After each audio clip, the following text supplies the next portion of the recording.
I just downloaded my first SAS application on the iPad. I wanted to share with you my first impressions. Normally I use SAS on the PC and do analytics and analysis of data, but on the iPad, SAS's first entry when I went to the App Store was actually, I think, an educational software.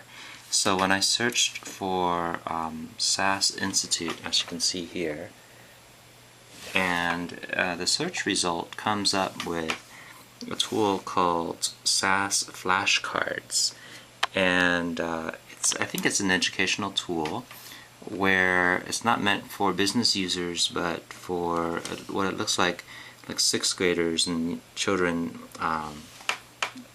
dealing with arithmetic and math. But out of curiosity, I went ahead and downloaded that. So let me go back and show you what that would look like. I have some other business applications here and toys and games as well, but the one that's from SAS is here.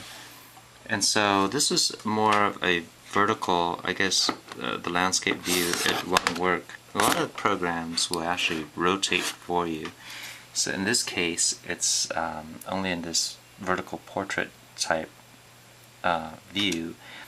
And so in this case, if you were to start by clicking on play, it gives you a very simple arithmetic problem. If I were to type in the wrong answer and hit return, it just gives me an X. Notice that there's no sound other than the sound that of the standard keyboard when I type in. If I were to do right, it gives me a little check mark.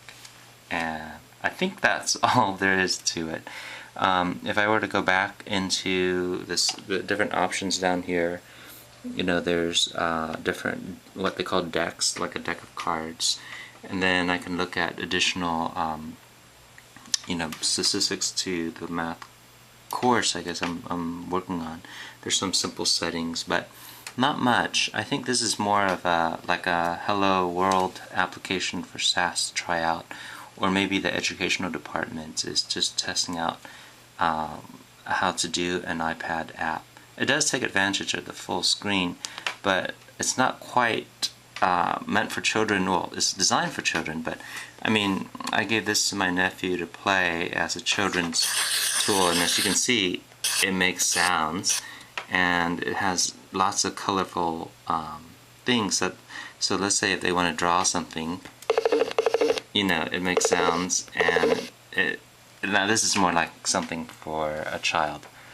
But whereas this SAS application is a little bit like an adult tool designed for a child.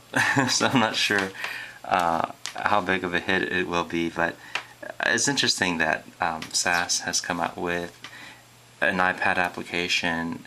Hopefully it's they will learn from this for their BI mobile application that's coming out soon.